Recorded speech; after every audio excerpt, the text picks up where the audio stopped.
The following is a presentation of the Belly Up Sports Media Network. This is Haymaker Combat Sports. Hear it here, coming straight from the source. Only with the real, they ain't here to dress it up. Sweet science, MMA, you can get it all from us. Trust, 5 stars cause it's live. And through the fight game, we can guide ya. Slick talking, putting them in caution. Passing all the goals cause the audio is awesome. What you waiting for? Spread the word, tell a friend. This the podcast where all of the discussion ends. When they start going strike for strike, this the show that'll tell you what you seen in the fight. And they ain't playing on the mic, this a welcome to the show. Warm it up for the squad, Haymaker of the bros. I'm about wow, you can hear from the pros. It's Haymaker Combat Sports, time to roll. Welcome back to Haymaker Combat Sports, powered by the Belly Up Sports Media Network. I'm your host, EJ Reed.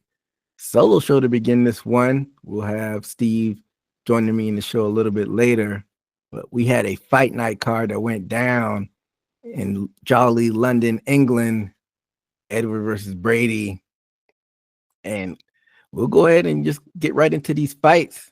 To kick this one off, in the featherweight division, we had Nathaniel Wood defeating Morgan Chayer by unanimous decision.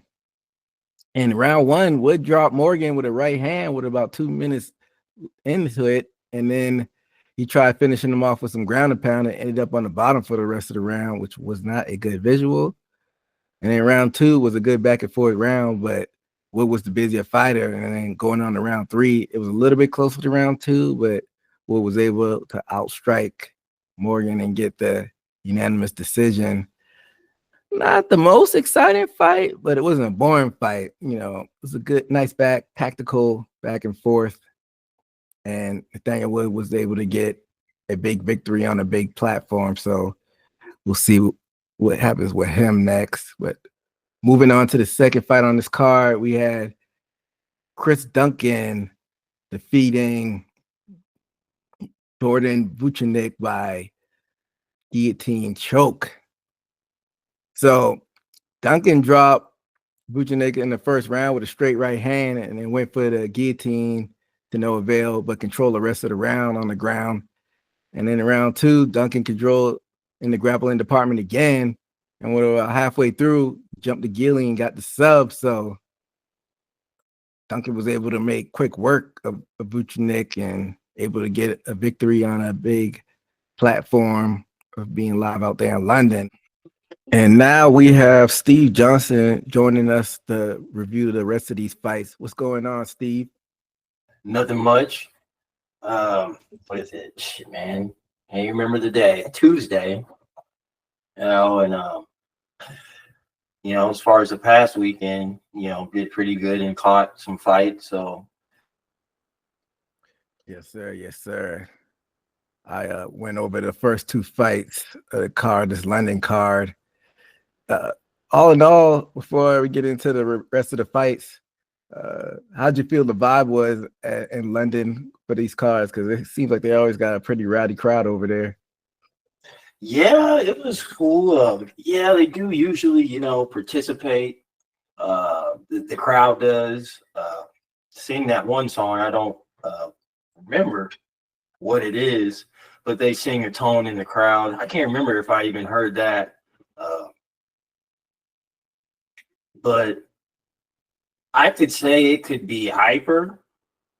Of course, they were rooting for their home team, but I think I can remember, I've seen hyper London crowds. Yeah, I mean, it was nighttime because it went on in the daytime. So maybe it was just because what was going to be the main event, which we'll get into later. So I'll put that thought on hold, and maybe we'll get to why maybe wasn't much energy in there. But let's get into the next fight on the card. In the women's strawweight division, we had Alexia Thainara defeating Molly McCann by rear naked choke in the first round. And Alexia got McCann down pretty easily. She controlled McCann on the ground for the majority of the round. And then within the last minutes, Thainara went for the rear naked choke. McCann fought it off for a little bit, but in the end, she tapped out. And what were your thoughts on this one, Steve? Well, Molly McCann's been on a downfall, so it was a throw in there to see what this new talent can do. She's very, very animated character walking into the ring and after the fight, but a pretty much dominant fight. Molly McCann, she's had highlight, I would say, wins, knockouts, but I think she's been on a terrible losing streak, and I think what is her name? Meatball. She showed up tonight and her energy showed in the fight. Who she lost to? Alexia Dainara? Yeah. She showed up at that fight and did the job. She matched the energy as she came in and saved us in the ring and outside. Well, it's still in the inside, but she was dancing all over the place. Yeah, for sure. That was definitely a good win for her, being on a big stage like that, a fight night card, but it was in front of a live crowd in London. So we'll see what happens with her next. But going back to McCann, I think she retired. She put her gloves down in the cage, and I'm looking at it from what I'm seeing right now. It looks like she officially retired. So what are your thoughts on that? Yeah, it's always, what I'm saying, I'm not necessarily happy for anybody that does retire, but obviously, it's the best choice for her. And just having my opinion, I mean, sometimes you pick yourself up out the dirt, but you having back losses. If I can remember, it's been 1, 2. Yeah. She had two losses, but she won one, but every other one's been, not too much of a winning streak. Her last 5 fights, she's only got 1 win in the last 5 fights. So she got a win randomly in February of last year. But before that, her last winning streak was back in 2022 when she beat Hannah Goldie and beat Luana Carolina as well. So, I mean, strawweight, I feel like I'm surprised. Yeah, because it looks like she went to strawweight. She cut down the strawweight from flyweight. So maybe her going to strawweight was a move for maybe to extend her career because she went on a 2-fight losing streak last time she was at flyweight. So I don't know. Maybe that was just like a last-ditch effort to try to extend her and go on a run, but she ended up losing at strawweight too. She's only 34, so do you think this is kind of like not a panic move, but she's still in the motion from the fight? She can get the chance to really sit down and think about it, because 34 is not young, but it's not like super old in today's sport. Yeah, and like Kevin Holland, he does this just to fight, but certain people do this to get a championship, and I think, to me, after her first losses and then her future fights, you can just kind of tell that I think she may be outskilled, and she might know that. Maybe she has a big hole in her game, which I think she does, of course. Getting taken down, it seems like she's finished, and she's more of a striker. So, I mean, just by her style and not knowing, I mean, not saying she retired because of that, but I think that's why. I think she has a big skill gap, and she can't close that. What do you think the disconnect is with fighters like her to have like an Achilles heel, like you said, with hers is grappling? Why don't you think they, take the necessary steps to kind of fix that, flaw that they have in their game? Well, I mean, I think it, sir, I mean, it's just a metaphor of life. You give somebody a speeding car before they're ready, it might become disastrous. I think in this case is, maybe not be analyzed like this a lot, but maybe somebody getting a good highlight and popularity before their skill set has rised up. I think that's what happened to her. She had that spinning back fist knockout. And I'm like, Oh, yeah. okay, you start looking at her. I'm like, okay, she's as a highlight. Let's see if she's going to keep on doing this and win these fights so dominant. And it just didn't turn out to be that way. And I guess expectations of the fans expected more from her. I did expected more from her.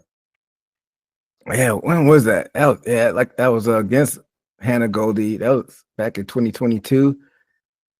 That was post-pandemic, so in front of the crowd, like you said, that kind of ramped up her hype and pair her with her homeboy Patty Pimblett. I know they on camera a lot together, so she's the type of fighter that gets a fan favorite, like you said, that made her a fan favorite, gets the crowd excited. But sometimes it's a little bit more flash than there is substance, which it's not always a bad thing. You're not going to become a champion like that, but you can still make a lot of money in the world of MMA, but it's like a ceiling to that as well. So yeah, like you said, sometimes having a highlight like that could backfire on you. Kind of like I'm trying to think of an example off the top of my head. Kind of like an Edson Barbosa. He kind of never lived up to that spinning back kick. And then it could have backfired on Joaquin Buckley, but it seems like, because I remember he took like a loss or two after that crazy kick, but it seems like he's able to put everything together, and now he looks like he's back on the track to maybe contend for a title. So, like I said, it could go either way. So, do you think this retirement is going to be permanent, or you think we might see her in the GFL or PFL one day? I think she's going to be in a lesser skilled promotion, or even go outside of, MMA like these other people have been doing. She might get an offer. The organization might need it. And hell, I heard, I even watched her band the past weekend. Mike Perry has Paige Van. Well, I thought you talked about Power Slap. I know Paige Van Zandt was doing the Power Slap. Well, not Power Slap. It is boxing with MMA gloves, and if you get knocked down by a punch, there's ground and pound. So that's what type of, it's mostly stand up, but there's ground. Yeah, I remember briefly watching that. It's like you said, you can't take them down, but if they do go down, you can do ground and pound. Yeah, it's like a hybrid. You think that sport will actually take off? I would say for something to look at in entertainment, maybe you just have to have the fighters there. But I mean, the only reason why I watched it because of Yoel, and he was a big enough name for me to watch it. Plus, ain't nothing else was on. So, saying that question, that it's a few and far between. The only time I'm watching that is if there are other major, like UFC on. So maybe not, maybe so. We'll see. I mean, you said that it's boxing with MMA gloves, but then you could ground and pound. I was gonna say that's maybe not too far from bare knuckle, but bare knuckle's no gloves at all. And I feel like bare knuckle has been able to like carve its niche where they've been having some big crowds, and I don't know how the ratings are doing, but fans tune in for the bigger fights as far as like the hardcore fans of combat sports, and it's kind of made its niche. Like it's like the third combat sport, at least in North America, that people watch. So I don't know if Mike Perry's will take off like that. Go ahead. And I can say it might even be drawing a sort of European crowd. You know what I'm saying? Because of the, I would say bare knuckle boxing is more popular in Europe than in America. So who knows? Europeans might be tuning into this organization to see a good bare knuckle boxing match. Yeah, because I might have to agree that those are more intense than a boxing match. Yeah, I know the early, history of bare knuckle, like you said, stems back to Europe and whatnot. So yeah, I'd be curious to see, how well it's trending over there with the metrics. But yeah, yeah, I could see Molly McCann doing bare knuckle, or like you said, the Mike Perry hybrid sport, or definitely that GFL league. I think the rosters might be set for this season, but I hadn't really heard PFL a lot on my radar, which is bad seeing that we do a podcast. But I don't know. I guess fans were worried that once they engulfed the Bellator and absorbed it, that they wouldn't know what to do with it, and it kind of fall in the background. And no, I didn't want to be negative about it because I thought it'd be like a good thing, but like I feel like the hype behind PFL has kind of died since they absorbed Bellator, which is the same because they got a whole lot of fighters on their roster. I don't really know how they fumbled the ball as far as the hype goes. They stopped momentum. It seems like a lot of momentum has stopped with that. The hype was around when we were talking about it. The transition, they're being, by the other, and then they didn't take advantage of that, unfortunately. I mean, they got Francis. I was gonna say they got Francis and Ngannou on their roster. I wonder why they're not able to capitalize on that. And that last fight was their last, popularity to me. And after that, I mean, rarely I think about it unless y'all talking about it. I'm probably thinking about like, when is, or randomly is Francis and Ngannou fighting, and might randomly look something up on that, or if I see it on a MMA channel, but they just kind of died down in popularity. And I could say Bellator had a ring in the air still than what PFL is doing now, my opinion. Yeah. They don't have any opponents to really match up with Francis and Ngannou, so that's definitely a problem. And maybe their format hasn't really caught on as well because they have a season format in the playoffs. Maybe that's more so of a thing that's successful when you're talking about sticking ball sports, and maybe that doesn't translate well to the combat sports sides of things. But if I were them, since women really came on the forefront of MMA, the bigger stars have been able to draw money. So them losing Kayla Harrison wasn't a good thing.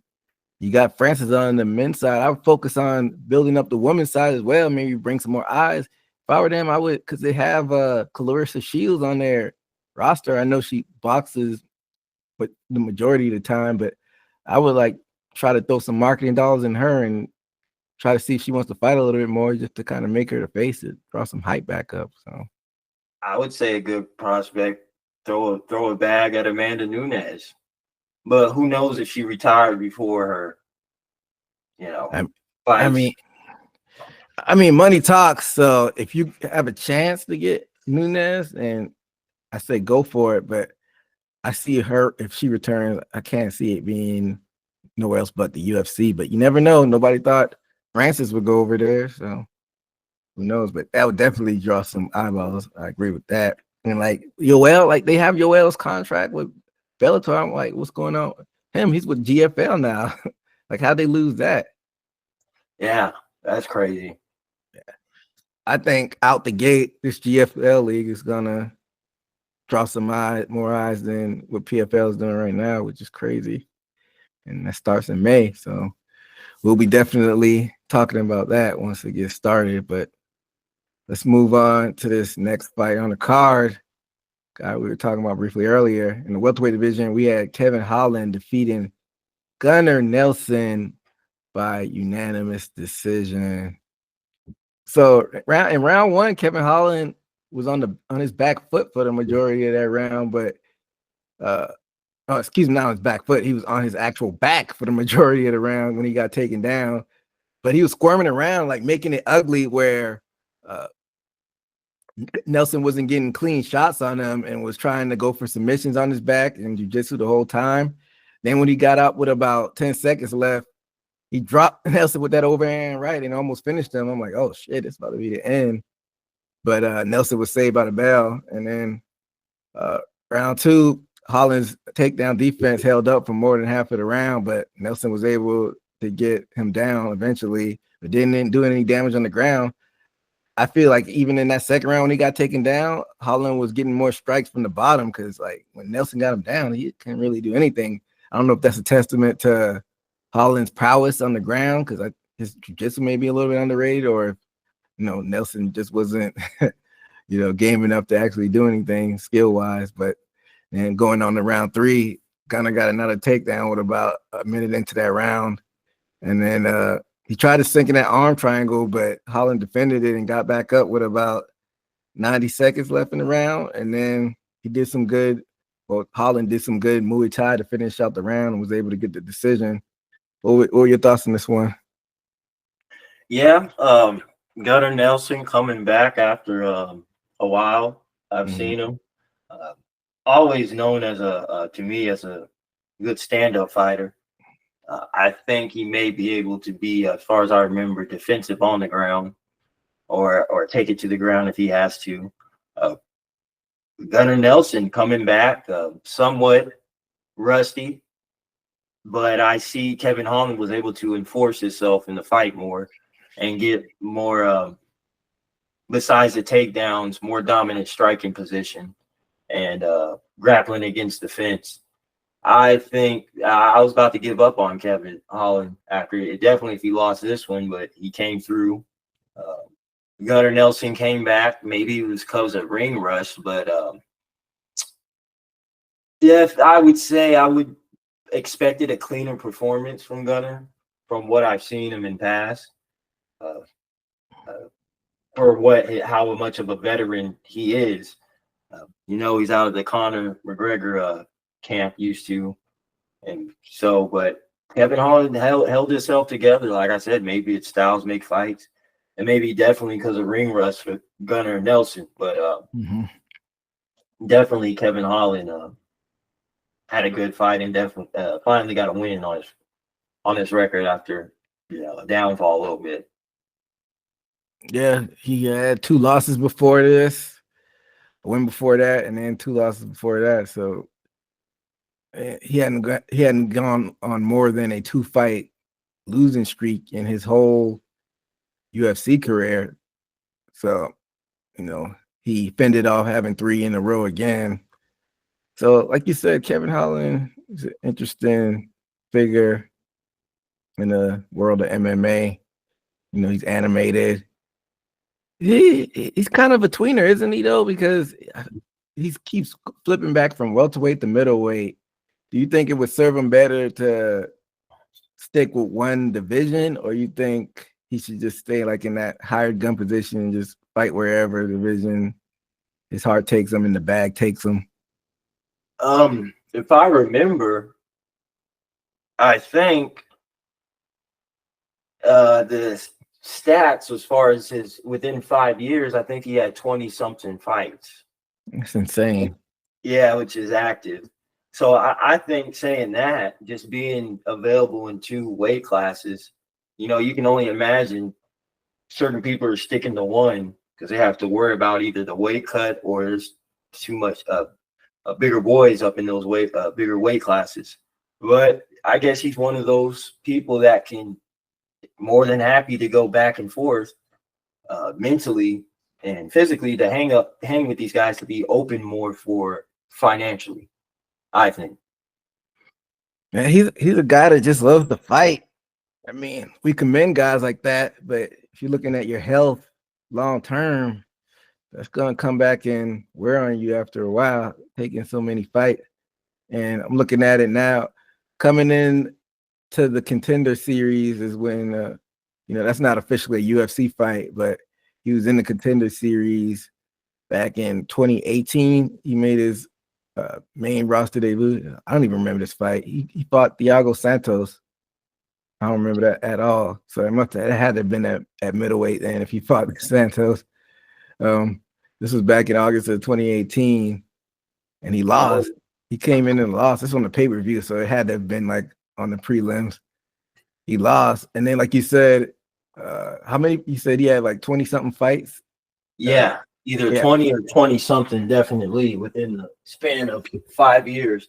That's yeah. probably he's been in UFC longer than that, but about as much as his career, probably.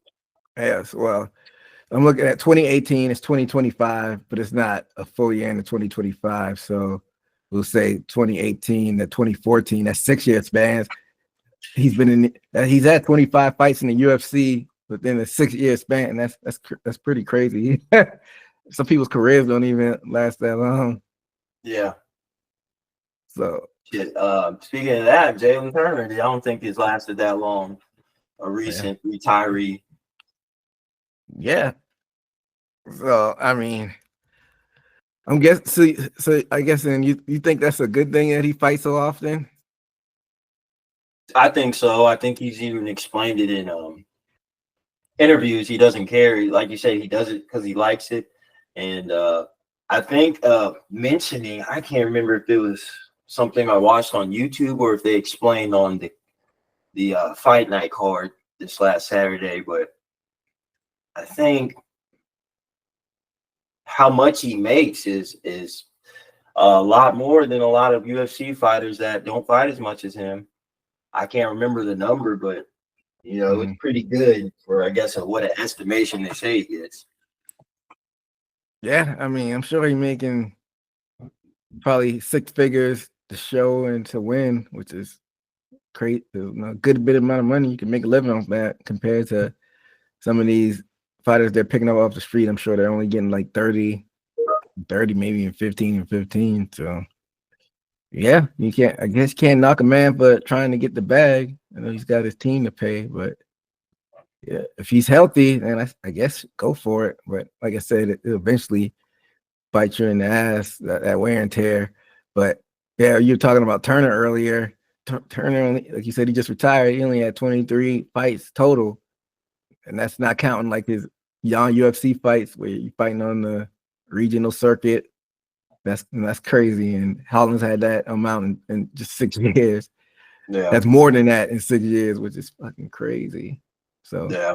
but sticking on the topic of Kevin Holland, what do you see from next? You see him sticking at welterweight, you see him going to middleweight, and what matchup would you might be interested in?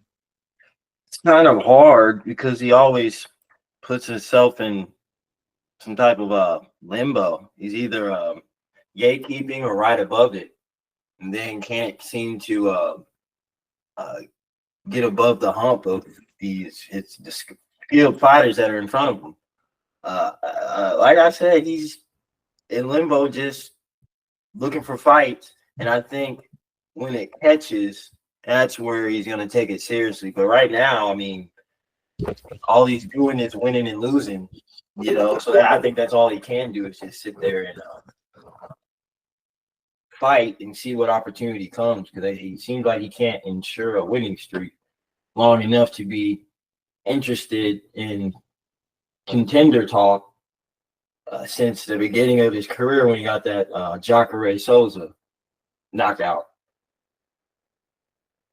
Yeah, that Jacare knockout was for the highlight reels. They still show that one. So, any like fun fights though you have in mind you might want to see him in? Definitely, he can be placed somewhere. Trying to think of people on the come up.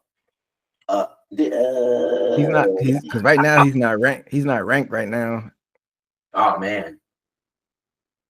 Well, he has popularity. I mean, I don't know if Dana's going to throw him one. Nelson, I see. Of course, he wasn't ranked. And it's going to be hard to give those known name fights if you're not even ranked. I mean, it's kind of hard unless Dana brings him down to challenge somebody. So he has options in 2 divisions. He's definitely not gonna get a top 10 person being unranked unless he has to fill in last minute. He already fought MVP, so you can check that off on the list. What about like? Go ahead. Ian Page? I can't remember if they fought or not. I don't know. Ian Who? Page. Ian Page. What is that? What is his E name? Machado. Mitch. Yeah. Didn't they fight already? We watch so many fights, but So I'm trying to think. I don't. They haven't fought, but I think that's too far of a step up for him right now. He's got to get some wins under his belt before I would throw Ian Gary at him. Mm-hmm. But he's up ranked number 7. So, but like I said, he had. I don't know if I said it yet, but he hadn't fought Luke yet. Yeah, I mean that's a good option. So I'm also looking at Carlos. He hadn't fought Prates yet. That's also a good option too. Prates is on the rise and skill. And that's just in the welterweight division. In middleweight division, Kopylov. I don't know if he want to fight Kopylov. I feel like Kopylov would be like a bad matchup. Even though I think Michelle Pierre is going to be might be fighting in one of the Missouri cards if I'm not mistaken. Either that or he's fighting on this next pay-per-view. I got to check. But I don't think Hollins fought Michelle Pierre. Would you be interested in that? Yeah, I would. Definitely. Like, I think he might have. I think he might have something scheduled up, but yeah, that'd be a good option.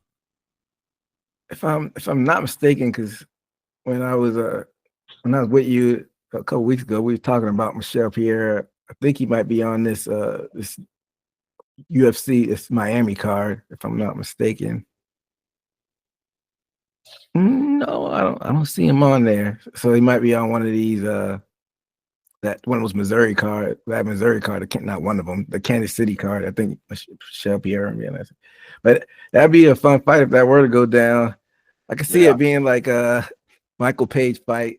Like it could either be boring or it could be fireworks, depending on how both of them want to fight.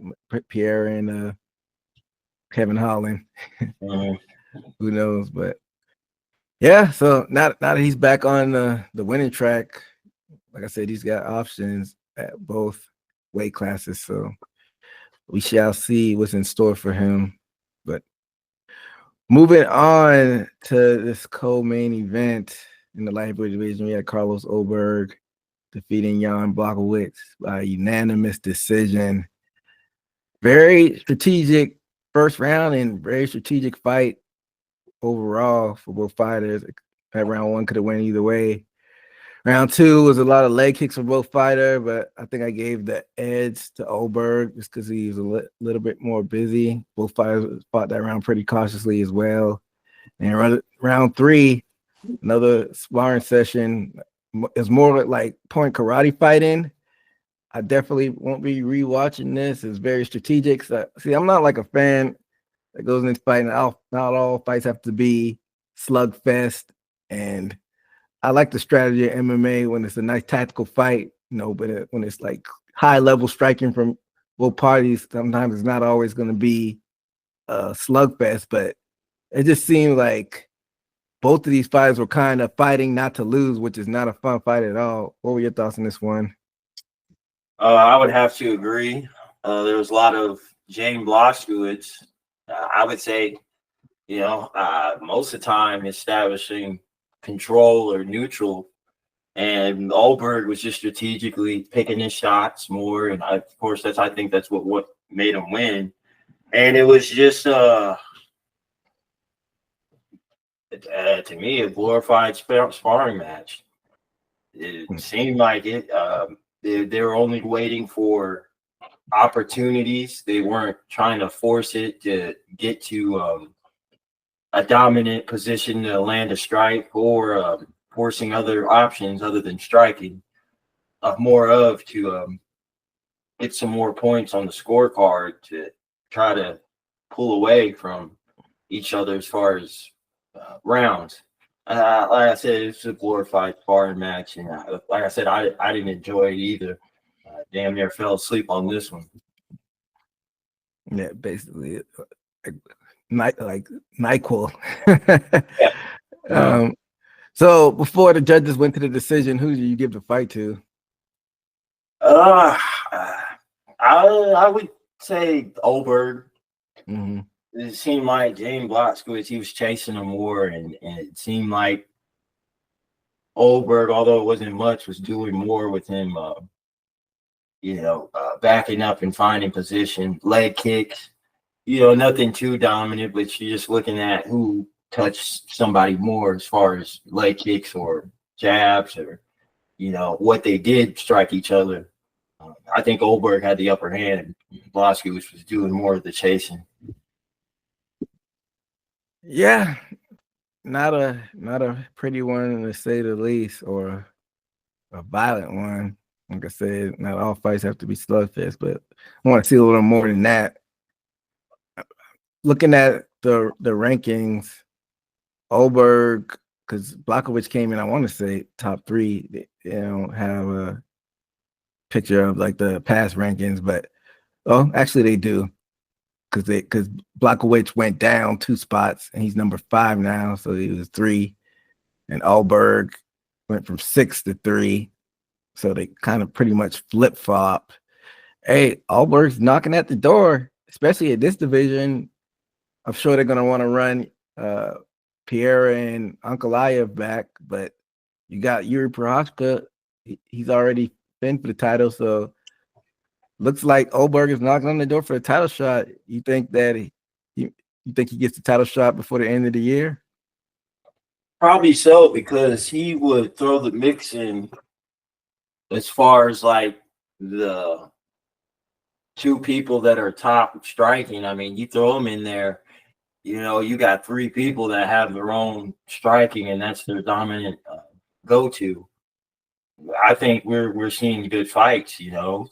Just imagine him and Piera, or like you said, Prohaska. I think he would fighting any of those 2. I think he would be forced to do what he did. Forced to do what he didn't do this past fight, and that is be forced into a fight. Jiri or Pierre's style, I think, would definitely force a good fight out of him. So I'm glad he's up there at number 3. And he's gotten kind of fast tracked in his career in general. I mean, but he has a kickboxing background, so that's why the fast track. He's had 21 kickboxing matchups. So I'm gonna say that's kind of unusual until I just saw the kickbox. Yeah, on his 4th MMA fight ever is when he got on the Contender Series, and he got hired right after that. And 5th fight in the UFC. You don't see that happen too often unless you have prior combat sports background. So I'll give him that. He's only lost his first fight in the UFC. He only lost 1 fight, and that was the Injekwu back in his back at UFC 259. On a hell of a winning streak, because I saw him fight in person last year, and he's fought twice since then. It's crazy. I feel like that wasn't that long ago. It wasn't either. It was 12 months, not 12 months ago, like 10 months ago. It was back in May when they came to St. Louis, because I was there when he knocked out Alonzo Mendenfield. Kind of cooled down as far as the finishes. He's gotten 2 wins against higher level opponents. Maybe that's why he isn't even getting the finish against Volkan Ozdemir and now Jan Blachowicz. If he doesn't get the title fight, are there any other matchups that may pique your interest with him? See, like, who's number 4 and who's 2. So Jamal Hill's number 4, and Yuri's ranked ahead of him at number 2. 2 guys he has not fought yet. He hasn't fought a Khalil Roundtree either, which is 7, but I doubt his team is going to want to fight somebody that's too far ranked behind him. And you got Alexander Rakic at number 6 as well, somebody he hasn't fought yet. He hasn't fought a lot of people ranked in the top 10. I was about to say that. I'm like, that could be a good thing or that could be a bad thing. Yeah. Fight these other dudes. Yeah. It depends on who Jiri and Pierre took care of already. Kind of saying like, hey, you got some dudes you ain't even fought yet. that route might go there, but hey, we'll have to see. Do you think a better matchup for him would be against Yuri or Jamal Hill? I would say, Jamal Hill has two guys that funny just fought each striking, other. but I think a better matchup would be him and Jamal Hill. I think Jerry might be a little bit more slicker for him.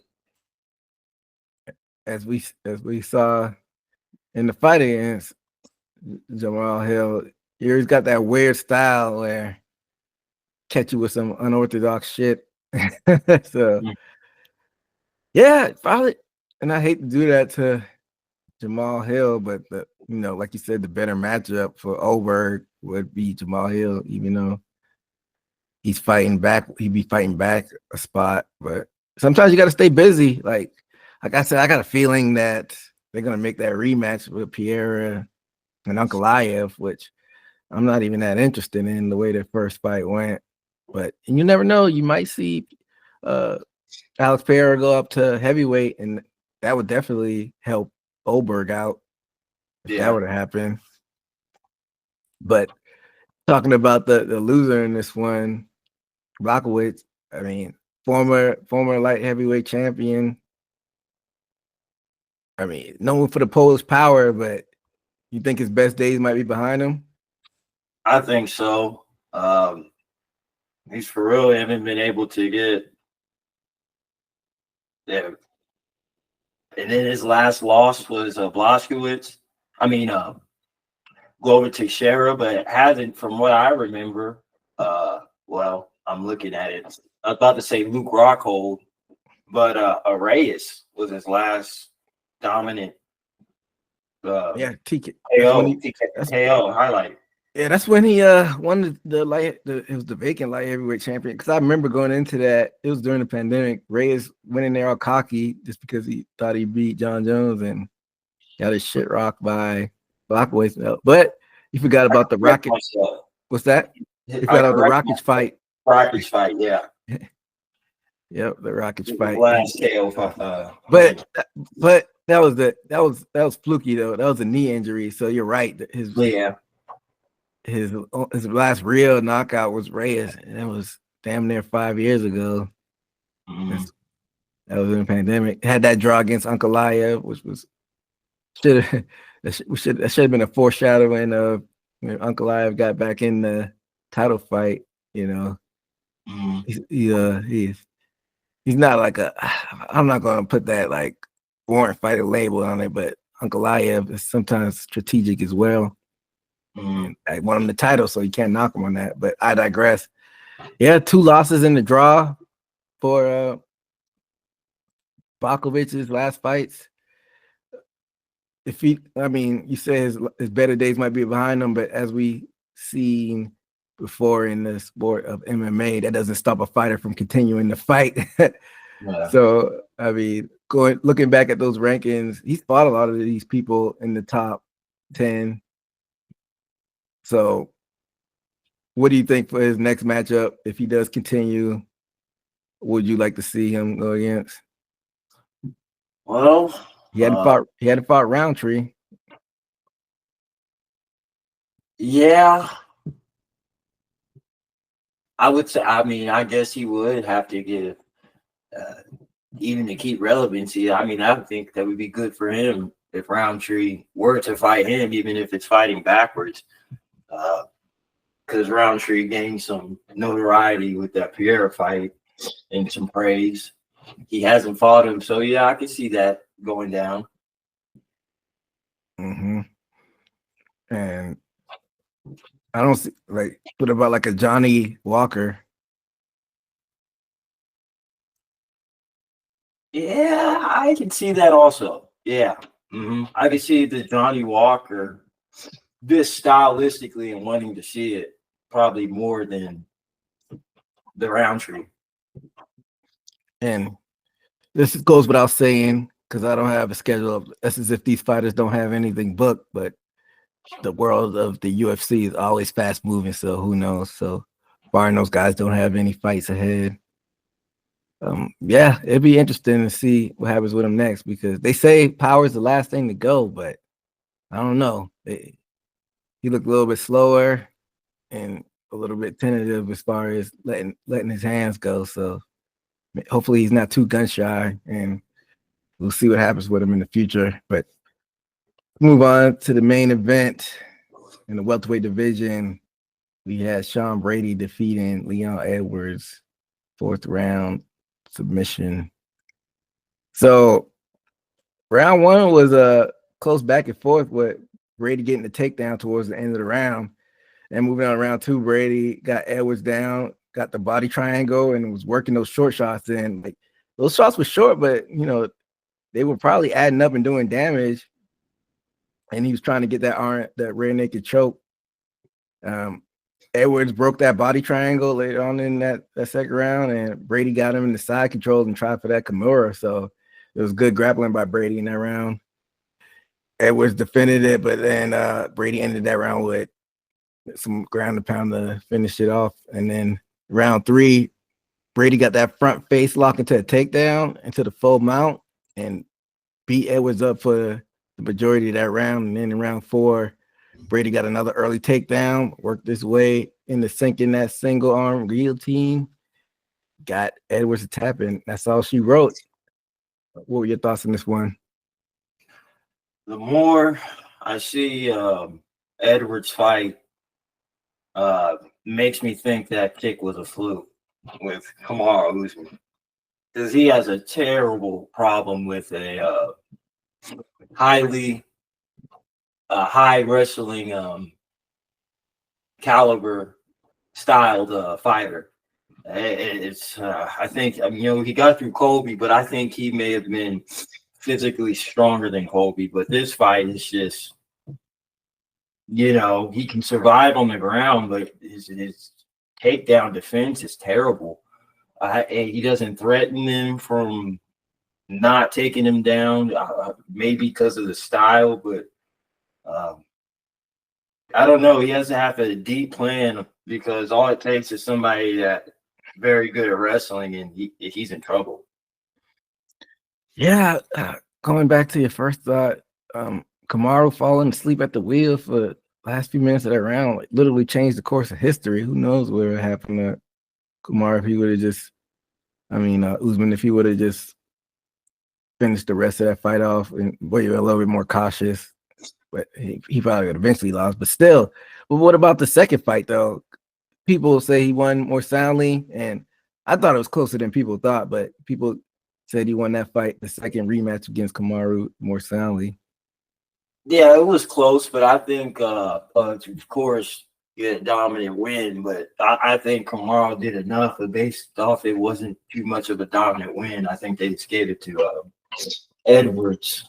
Where was that fight held at? Which one? The first one or the second one? Second one? Second one was it was like a hometown fight for Edwards. It was in London, so maybe that's what I was figuring. Yeah. So maybe it was I'd have to go back and watch that fight, but maybe it was some hometown cooking. Yeah. It was in London. Yeah, that's what I was getting at. I was like, I was trying to remember where they held that. But he got that point deducted for holding the fence in that fight and still won by a majority decision. So yeah. So I'm guessing that point maybe gave him a tie in one of the judges' cards. So it was a pretty close fight.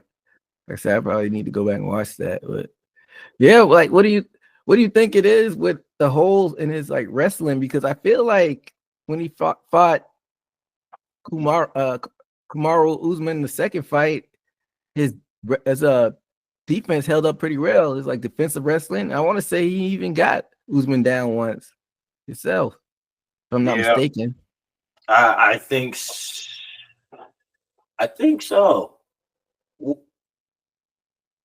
He had his body triangle on him with his legs for a first round, didn't he? Fight?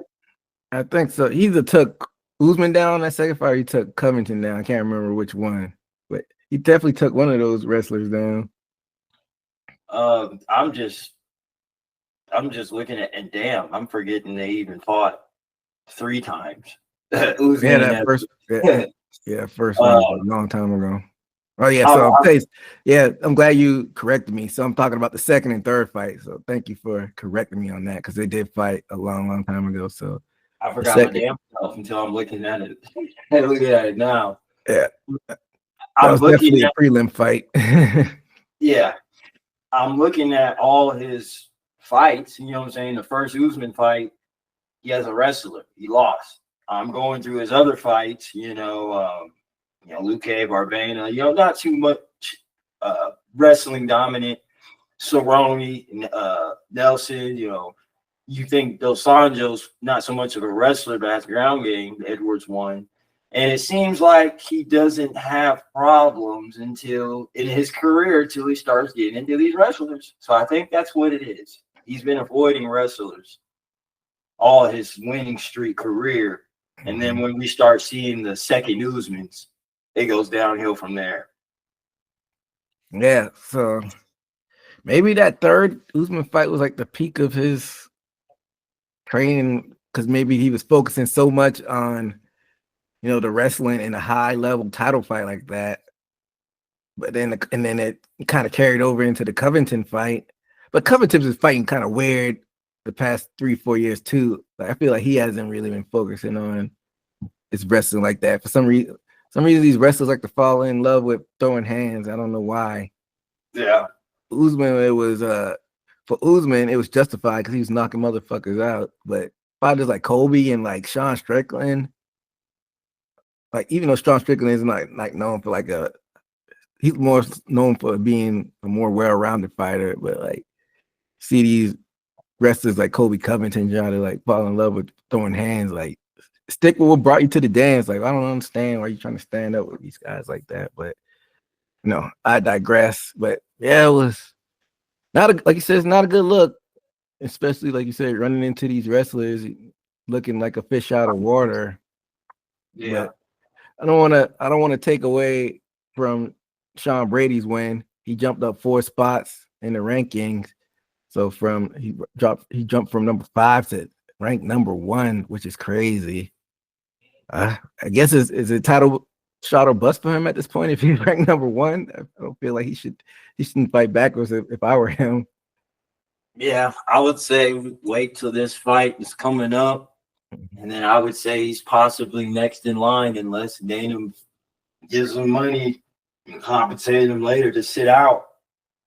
I can see him next, definitely. It aligns up with the story and Bilal wants to get this rematch. Yeah. So you're right. I can't believe Bilal knocked him out. It was a TKO, but we watched so many fights. It's hard to keep up with it. And I definitely watched that 280 card because there was Oliveira and Makhachev. I gotta go back and watch how that fight happened. Some reason it seems like it's been forever since Bilal got a finish, but he finished Sean Brady, which is crazy. Bilal has a fight coming up against Jack Della Maddalena at UFC 315. So like you said, Sean Brady probably have to wait for the winner of that to have this in Quebec. And looking at Sean Brady, I think he probably would be hoping that Jack Della Maddalena wins, right? I would say, yeah. Because he hadn't fought him yet, and he's already lost against Muhammad. So And then again, we got Shavkat. Oh yeah, he's waiting in the wings. And that's why Jack is Della Maddalena is even fighting this fight is because I think Shavkat's got maybe Ramadan going on, or he wouldn't be ready for the fight. So that I forgot that to play into things as well. Shavkat is number 2, and like I don't know if we said this on air. I think we said this off air, and we're not. I know I'm not too gun ho on if it's going to a foregone conclusion that Shavkat is just going to go in there and wipe the floor. That when we saw him, how he had a tough fight against Ian, so it's interesting. This like merry-go-round we have at welterweight. So looking into that, you think even though Brady jumped Shavkat in the rankings, you think Shavkat might get the title fight next? I think so. Shavkat, his last win against. What is Shavkat? What is he ranked? He's number 2. Number 2. And Brady's number 1 now. Man, this is where it's going to be up to Dana. It's like it's not no like evident because you would figure Shavkat, but saying Sean Brady's number 1, would he give Sean Brady the next title fight? He might give Shavkat the title fight, and then Sean Brady next after that. But I'd also see him next getting it probably if he wants to just wait for Shavkat, depending on stylistically who wins this one. So,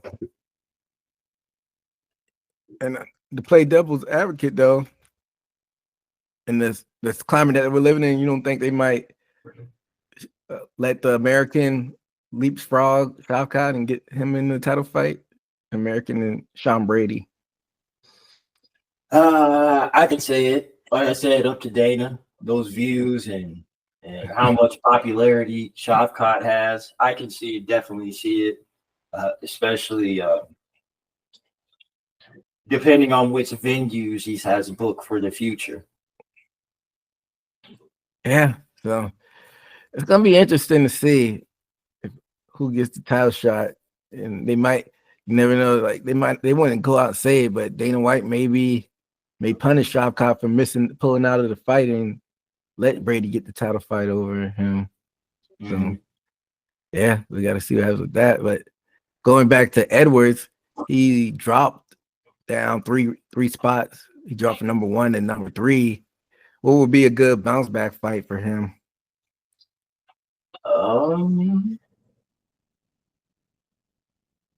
He fought a lot of people. He fought a lot of people in the top as well.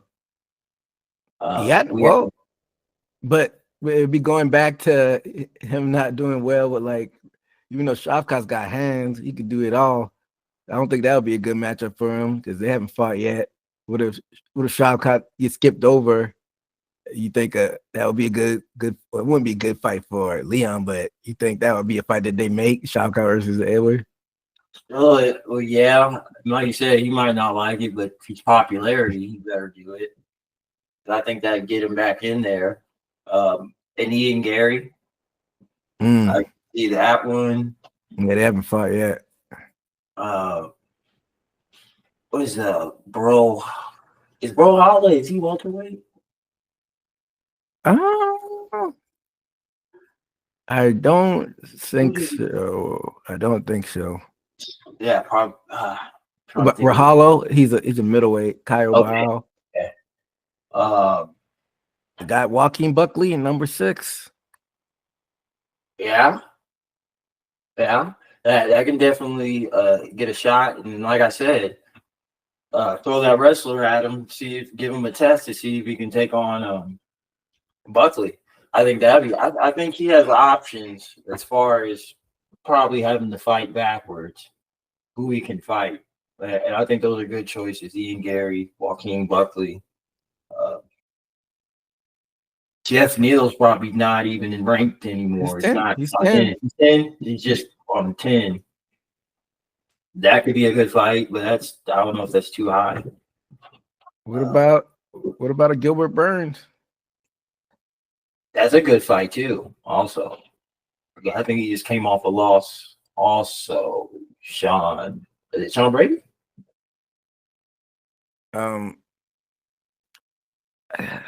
They all fight all another, but yeah, he lost against Sean Brady back in September. So you're right. Yeah, that's definitely a good fight. Also, Burns has lost 3 in a row. Well, I think it's gonna. his next fight is going to definitely be important. So Yeah.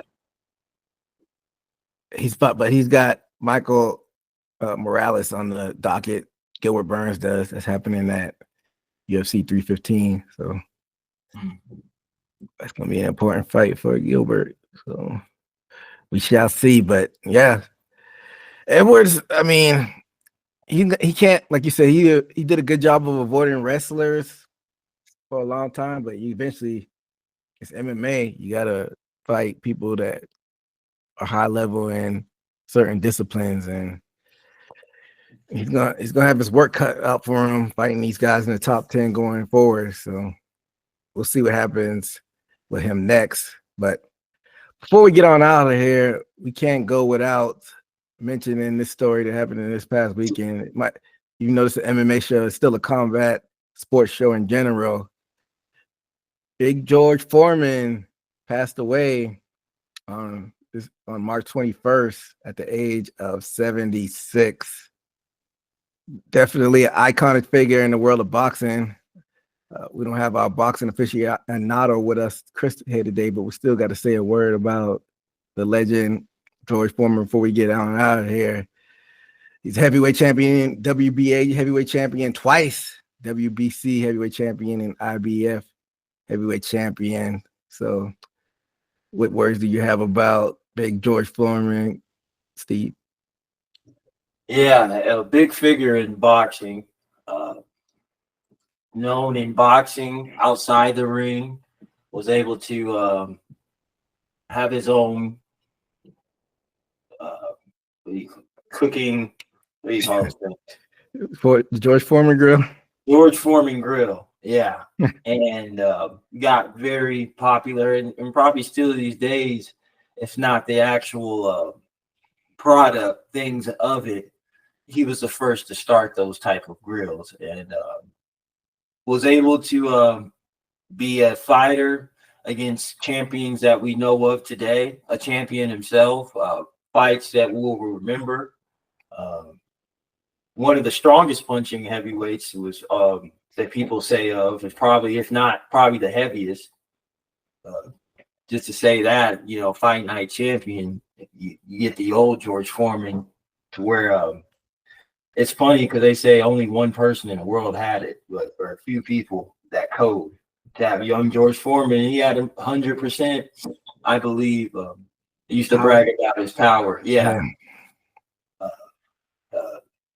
But other than that, a good person is lost. Outside the ring, they say he was a gentle giant, but in the ring, man, he was in trouble. So rest in peace, George Foreman. I definitely remember a lot of his fights, and also even coming back, being old when people even doubted him, and came back to win a champion. So rest in peace. Definitely rest in peace to George Foreman. So, like you said, he had the first half of his career and the second half. We weren't born for, in the 70s when he was just known as a feared fighter. Like he's almost like the blueprint for more modern day fighters like a Mike Tyson and nowadays Deontay Wilder, in sport of MMA like Francis Ngannou, or even a Rumble Johnson. Like nobody wanted to face George Foreman back in his like prime heyday when he was young in the sport. He was just known for having that just vicious knockout power. And it's something that I didn't discover until, I finally started being a fan of boxing. When you go back and look at old fights, if they're showing replays on like ESPN Classic and just highlights of it on different channels. And then when YouTube came around, of course, you go back and look at some of his older fights. He was like a part of the I guess, original big three of that era with him, Ali, and also Joe Frazier. I don't know why Joe Frazier slipped out of my head, but Joe Frazier, those three fought back and forth. When Frazier was able to unseat Ali, Foreman came in and had Joe Frazier on his skates, man. He was knocking him back. If you go back and watch that fight, he was knocking Joe Frazier all around the ring. And when he eventually fought Ali, people thought it was a a foregone conclusion that Ali was gonna, get his shit rocked, but Ali ended up creating one of the most memorable boxing moments of all time, and he was able to rope a dope him and hang on the ropes and come back and knock Foreman out. So, like I said, it was probably a lot of the generation before us, like our parents' age, like that's like the last of a dying breed that just died out of those big three. He's the third one to go. So, but my earliest memories of like boxing in general were him in his like second phase when he didn't even look the same guy. Like you said, he put on weight. He kind of looked like the Michelin Man, this bald dude. I remember like being 6 or 7 watching him win the world title back. Like I remember that being the big news. I didn't understand like the gravity towards it because I didn't know about his career in the 70s. But man, I'm like, who's this guy looking like my grandpa or something, going in and knocking out people and winning the heavyweight championship? So definitely legendary, and like he probably has 2 parts of his career that could go in the Hall of Fame. So I don't know if you'll see something like that happen again. He won the heavyweight title at 45 years old.